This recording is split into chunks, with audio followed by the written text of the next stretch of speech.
Donc les questions seront regroupées à la fin et on écoute Marie-Pascale Noël qui vient de Louvain et qui est psychologue et chercheur en Belgique.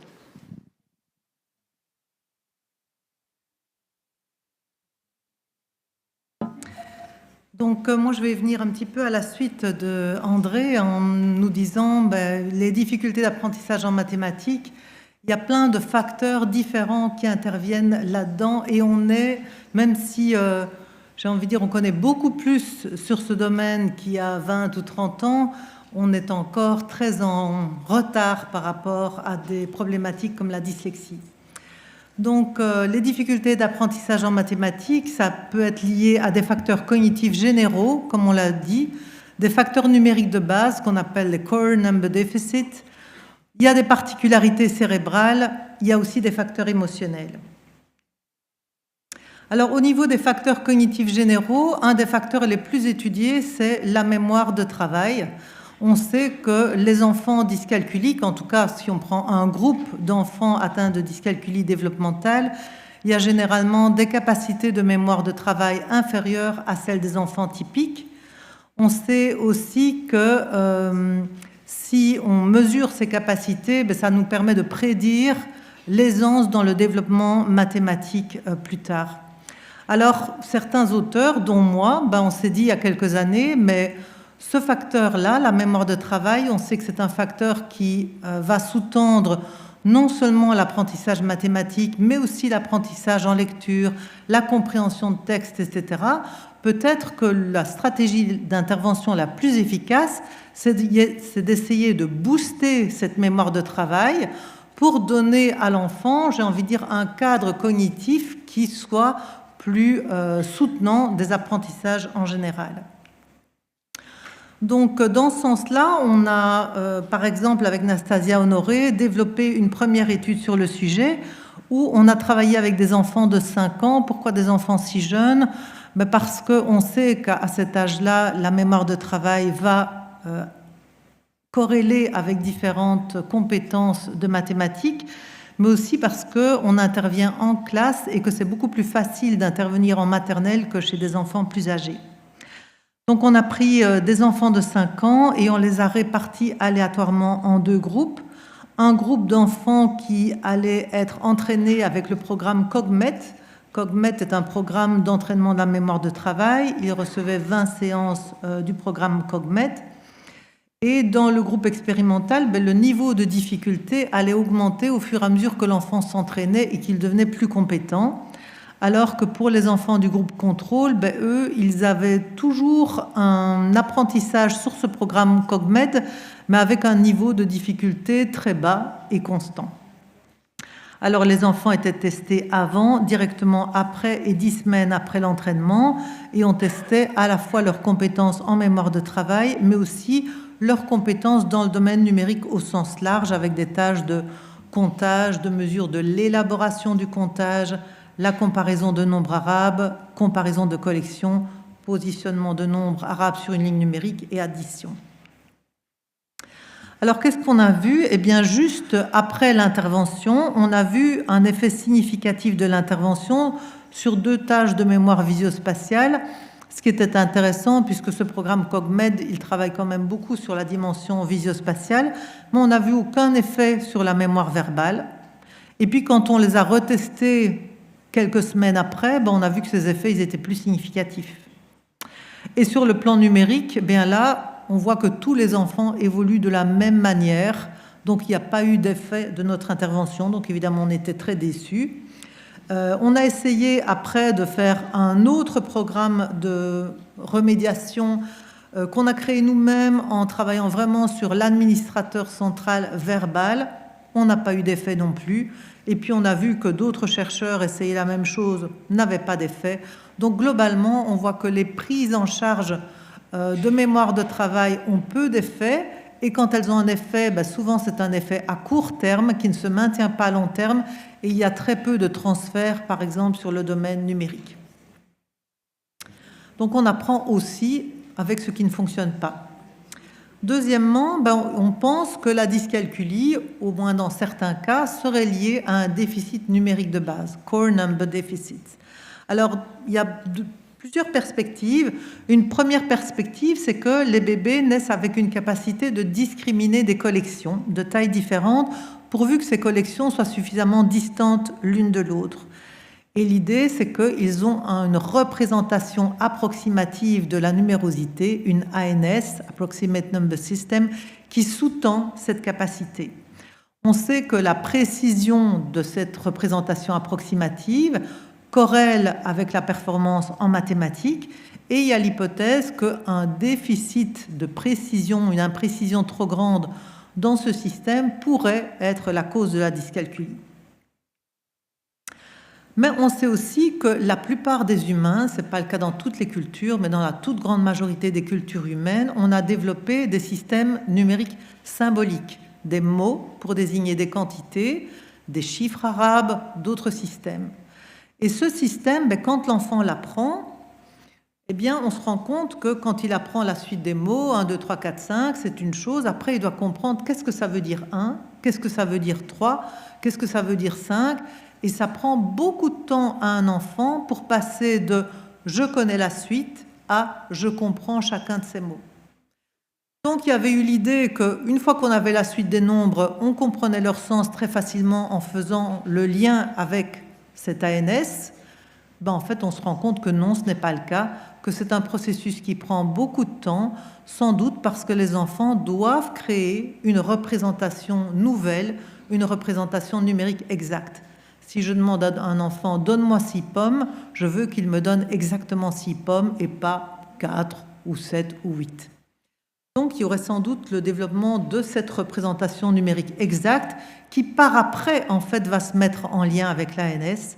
Et l'idée que peut-être la difficulté des dyscalculiques serait justement de créer cette représentation numérique exacte. Alors, avec Nastasia Honoré, toujours, on a voulu voir est-ce qu'il vaut mieux travailler plus sur l'ANS, sur la représentation approximative des quantités et travailler sur des collections, ou est-ce qu'il vaut mieux, avec ces jeunes enfants, travailler sur la représentation numérique exacte et travailler avec des nombres symboliques? Donc là, on a travaillé avec 56 enfants de 3e maternelle, grande section de maternelle pour vous, qui ont été répartis aléatoirement en 3 groupes. Un groupe qui travaillait sur des numérosités, donc des collections, du travail non symbolique. Un groupe qui travaille sur des nombres symboliques, ici des nombres arabes. Et un groupe qui a des activités contrôle, on leur raconte des histoires et ils doivent apprendre de nouveaux mots. Donc ces enfants bénéficient de 10 sessions de 30 minutes qui sont données par des petits groupes de 3 enfants. Alors ces entraînements sont sur ordinateur et on a essayé de faire des entraînements qui soient les plus comparables possibles dans les 2 cas. Dans les 2 cas, on vous présente 3 quantités en collection ou en chiffres arabes et vous devez sélectionner le plus grand ou le plus petit. Et puis, dans l'autre tâche, vous avez des collections que vous devez positionner sur une ligne numérique ou qui est à la fois soit exprimée avec des collections, soit exprimée de manière symbolique. Dans les 2 cas, il y a des niveaux de difficulté différents. Les enfants reçoivent un feedback après chaque erreur et on va augmenter le niveau de difficulté en cours de route avec un entraînement adaptatif, donc qui s'adapte au niveau de performance de l'enfant. Alors, qu'est-ce qu'on va voir au niveau de nos effets? Eh bien, on va voir que les 2 entraînements sont efficaces et vont amener des modifications dans d'autres tâches de comparaison ou de positionnement de nombres sur une ligne, alors que l'entraînement contrôle n'a aucun effet. Mais on voit grosso modo que l'entraînement non symbolique que vous voyez en rose ici a surtout un impact sur les tâches non symboliques et moins sur les tâches symboliques de nombres arabes ou de nombres verbaux oraux. Alors que le travail sur les nombres symboliques a un impact sur les tâches en nombres symboliques, mais aussi sur les tâches en nombres non symboliques. Alors, ce qui nous a intéressé aussi, c'était de mesurer l'effet sur les additions, puisque les additions n'avaient pas du tout été traitées. Et là, on voit que les performances sur les additions, qui sont des additions ici où on mélange du symbolique et du non symbolique. Donc, par exemple, on va dire, regarde, tu as autant de Pâques, et puis tu en reçois 3 en plus, tu en as combien? Est-ce que tu en as comme ça, on montre les 4, ou comme ça, et on montre les 5. Et on voit là que le groupe non symbolique, qui est en trait noir, augmente ses performances entre avant et après l'intervention, mais que la meilleure progression est vue pour le groupe qui a eu l'entraînement symbolique. Enfin, on s'est intéressé aussi à l'aspect de la disposition du matériel, parce que cette représentation numérique, qu'elle soit approximative ou qu'elle soit exacte, il y a l'hypothèse qu'elle est orientée spatialement. C'est pour ça qu'on l'appelle la ligne numérique mentale. Madame Mazot vous en a parlé hier. Les petits nombres sont associés dans nos cultures avec l'espace gauche, les grands nombres avec l'espace droit. Donc on s'est demandé, est-ce qu'il est important dans les rééducations que le matériel soit présenté sous format linéaire pour favoriser la construction de cette ligne numérique? Et on s'est intéressé aussi à l'utilisation des doigts dans l'apprentissage.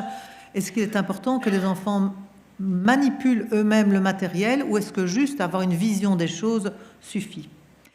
Donc là, on a travaillé aussi avec des enfants de maternelle qui ont eu 3 séances de 20 minutes par petit groupe de 4-5 enfants. Donc c'est évidemment une approche très courte.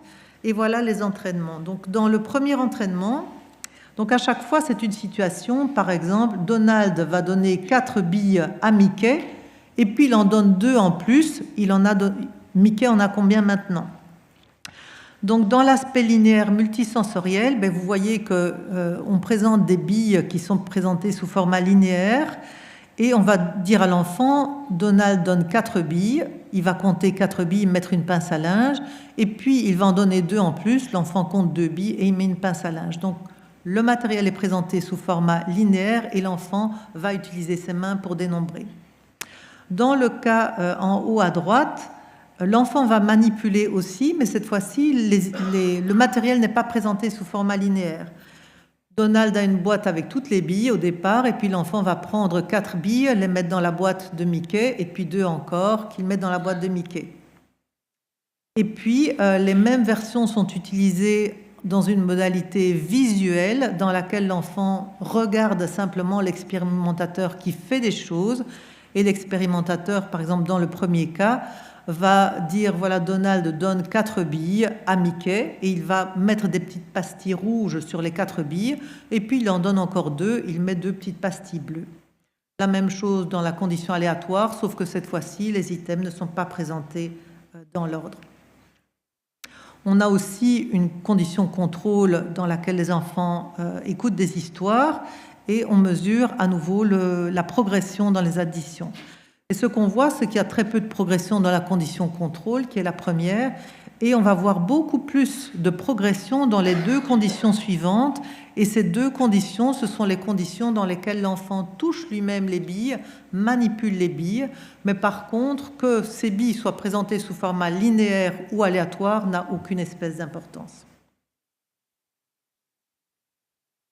Troisièmement, il y a des particularités cérébrales dans le cas de la dyscalculie. Alors ces particularités, elles sont rapportées dans différentes études, mais toutes les études ne rapportent pas les mêmes particularités. Donc on ne peut pas dire aujourd'hui, on est très au clair sur les particularités dans la dyscalculie. Certaines études ont montré des particularités au niveau de la structure cérébrale, en particulier dans le cortex pariétal postérieur, et notamment aussi, j'ai envie de dire, une zone qui est très importante, c'est la zone qu'on voit IPS ici, le sillon intrapariétal, qui serait le siège vraiment de la représentation de la magnitude. Des choses aussi au niveau du cortex préfrontal, des choses aussi au niveau du cortex hippocampique, là qui est une structure plus liée à la mémoire. Il y a aussi des études qui montrent que la connexion entre le cortex préfrontal, notamment qui supporte les fonctions exécutives, et le cortex pariétal, est de connexion plus faible dans les cas de dyscalculie. Et puis au niveau des particularités cérébrales, au niveau de l'activité qui est mesurée lors de tâches numériques, on voit dans plusieurs études moins d'activation cérébrale dans ce sillon intrapariétal lors de tâches de comparaison de collection, de comparaison de nombres ou d'ordonnancement de chiffres. Et par contre, lors d'activités de calcul, là, on a parfois vu plus d'activité dans le réseau frontopariétal comme si pour l'enfant, ça devait demander, cette activité qui est plus complexe, un recrutement plus important de zones de soutien associées notamment à la mémoire de travail et au processus de contrôle, aux fonctions exécutives. Alors ici, je voudrais vous montrer une étude que je n'ai pas faite, une étude de Yuku Lano et collaborateurs, où ils ont travaillé avec 15 enfants dyscalculiques et 15 enfants contrôle de 3e année, donc c'est PEC1, CE2 chez vous. Ces enfants étaient très similaires au niveau de l'âge, du sexe, du quotient intellectuel, des capacités de mémoire de travail. Et ils ont repris un programme qui avait été développé par Fuchs, un programme pour apprendre les additions simples et les soustractions simples. Donc vous voyez que c'est des enfants de 3e année primaire et ils sont encore en difficulté pour les dyscalculiques dans ces additions de un chiffre ou ces soustractions de nombre à un chiffre. L'avantage de cette étude, c'est qu'ils vont essayer de voir est-ce qu'il y a des changements au niveau de l'activité cérébrale après l'intervention. Alors déjà, au niveau de la performance, eh bien, on voit qu'après l'entraînement, avant l'entraînement, en rouge, vous avez les enfants en difficulté mathématique. En bleu, les enfants tout venant. Eh bien, on voit qu'au départ, les enfants en difficulté mathématique sont plus faibles, évidemment, pour résoudre les additions et les soustractions. Et on voit que la remédiation a été efficace, puisqu'après l'intervention, il n'y a plus de différence entre les deux. Alors, au niveau de l'activité cérébrale, quand les enfants doivent vérifier des petites opérations d'addition et de soustraction, avant l'entraînement, c'est le graphique que vous voyez au-dessus, eh bien, il y a toutes sortes de zones colorées qui montrent en fait qu'il y avait plus d'activation cérébrale chez les enfants avec dyscalculie que chez les enfants contrôle, et notamment dans les zones préfrontales, au niveau aussi du cortex pariétal et puis ici au niveau du cortex occipital. Les 4 images en bas sont les différences d'activité cérébrale, toujours dans cette tâche de vérification de calcul, mais cette fois-ci après l'intervention. Et puis là, on ne voit plus rien de coloré. En fait, il y a eu une normalisation des activités cérébrales. Normalisation des activités cérébrales dans cette tâche spécifique. Normalisation des performances dans cette tâche spécifique. Ça ne veut pas dire que la dyscalculie est résolue. Malheureusement, ce n'est pas aussi simple. Enfin, des facteurs émotionnels. Des facteurs émotionnels, on sait qu'un des facteurs qui peut être associé à la dyscalculie, c'est l'anxiété mathématique. C'est-à-dire que vous avez peur, vous sentez de l'anxiété chaque fois que la situation va évoquer des processus de calcul, que vous allez avoir un cours de maths, que quelqu'un dans une conférence pose un problème de raquettes et de balles de ping-pong, soudain vous vous dites « Oh mon Dieu, tout le monde va savoir et moi je ne saurai pas, je vais encore dire une grosse bêtise ». Donc ça, c'est l'anxiété mathématique. Alors cette anxiété mathématique, d'abord, c'est pas agréable, mais en plus, dès que vous avez de l'anxiété mathématique, vous allez avoir un discours interne « J'y arrive pas, mon Dieu, qu'est-ce qu'on va encore penser de moi », etc., qui pompent vos ressources en mémoire de travail et qui vont faire que votre performance, elle va être encore moins bonne. Alors, un premier auteur a observé que quand on mesure l'activité cérébrale chez des personnes qui ont une anxiété mathématique, on a une augmentation de l'activation d'une région cérébrale assez profonde qui est l'amygdale. Et l'amygdale, c'est une région qui s'active lors de traitements émotionnels et en particulier de la réaction fight-flight, est-ce que je combats ou est-ce que je m'enfuis, au contraire, donc qui montre que la peur est activée. Et une diminution des régions frontotemporales qui sont impliquées normalement dans la résolution de calcul. Donc vous avez un basculement au lieu d'activer votre réseau pour faire de l'arithmétique, vous activez plus votre réseau émotionnel. Alors, juste mentionner ici, toutes les personnes dyscalculiques n'ont pas d'anxiété mathématique. Et on peut avoir une forte anxiété mathématique tout en étant bon en mathématiques. L'anxiété mathématique est 2 fois plus importante dans les cas de dyscalculie que chez des sujets contrôle. Alors, ici, c'est toujours une étude de la même étude, le laboratoire de Menon aux États-Unis, où il s'est dit, mais comment est-ce qu'on peut faire pour réduire l'anxiété mathématique? Et on sait que quand on a des phobies, une méthode d'intervention qui fonctionne bien, c'est une méthode d'exposition. Si vous exposez quelqu'un aux araignées parce qu'il a peur d'araignées, Ça va fonctionner pourvu que vous mettiez un contexte de détente, que vous avanciez de manière très progressive pour rassurer la personne, etc. Donc ici, il se dit, mais si je prends des enfants qui ont une anxiété mathématique et que je vais lentement dans les étapes pour leur apprendre à faire des petits calculs, etc., en confiance, en leur donnant des récompenses, des sources de motivation, etc., est-ce que ça va permettre de modifier l'anxiété mathématique?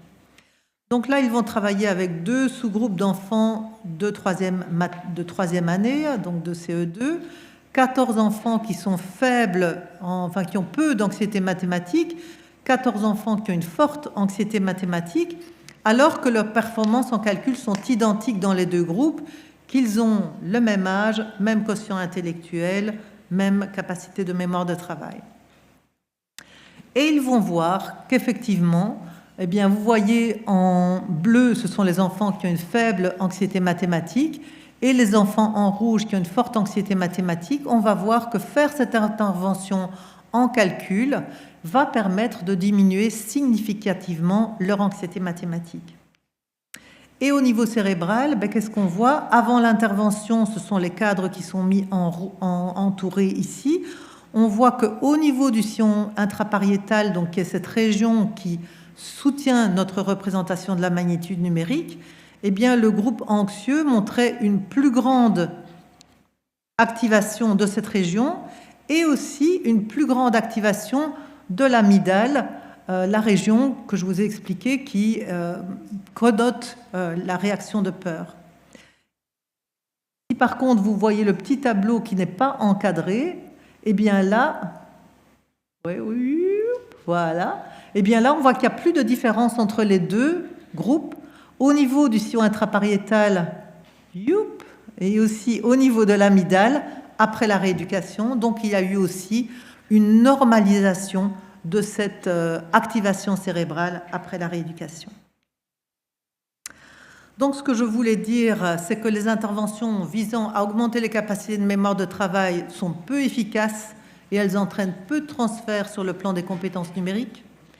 Les interventions avec les nombres symboliques semblent plus efficaces que les interventions uniquement non symboliques, mais évidemment, en tant qu'intervenant, quand vous n'êtes pas en train de faire de la recherche et de tester une hypothèse spécifique, l'idéal c'est de faire les 2, d'associer nombres symboliques et nombres non symboliques et nombres symboliques, des chiffres arabes et des collections. Il est important que l'enfant manipule lui-même le matériel de rééducation. Et enfin, les interventions peuvent être efficaces, y compris sur l'activité cérébrale qui est mesurée. Ce n'est pas parce qu'on voit des corrélats neuroanatomiques qu'on se dit « Ah mon Dieu, c'est dans le cerveau, je ne peux rien faire ». L'activité thérapeutique a un impact sur les activations cérébrales de l'enfant. Enfin, aucune des recherches que je vous ai montrées ne peut être la remédiation que vous proposerez à vos enfants. Pour faire une rééducation du calcul correct, il faut savoir d'abord quel est le profil de difficulté et de force de l'enfant que j'ai en face de moi. Les enfants n'ont pas tous les mêmes difficultés en mathématiques et ces difficultés vont changer au cours de son développement. Donc vous devez connaître l'état, le profil de votre enfant sur le plan mathématique, mais idéalement sur le plan des fonctions cognitives générales aussi, et connaître le parcours développemental de tous ces processus. Comment l'enfant met en place, développe des compétences en arithmétique, développe des compétences en résolution de problèmes, en numération, en appréhension des nombres décimaux, etc. Vous devez connaître aussi quelles sont les difficultés qui sont généralement rencontrées dans des populations d'enfants dyscalculiques, les erreurs typiques, les misunderstandings, donc les fausses compréhensions qui peuvent se passer. Vous devez connaître quels sont les modes d'intervention les plus efficaces dans ces domaines-là. Et enfin, construire sur la base de tout ça des séquences de remédiation efficaces. Et ce travail, je l'ai fait pour vous en fait, parce que souvent je donnais des formations et puis les gens finalement se disaient oui, mais malgré tout, même si je sais tout ça, quand je suis devant un enfant, je ne sais pas exactement comment y aller. Donc vraiment, ça a été le but de ce livre, de faire une synthèse théorique, mais aussi de développer, et ça nous a demandé beaucoup de réflexion, de voir finalement qu'est-ce qu'on peut proposer quand un enfant a des difficultés dans tel ou tel sous-domaine des mathématiques, quelle est la progression séquencée que je peux proposer, quels sont les outils de remédiation que je peux proposer, et j'espère que ça va pouvoir vous inspirer dans votre travail thérapeutique. Merci.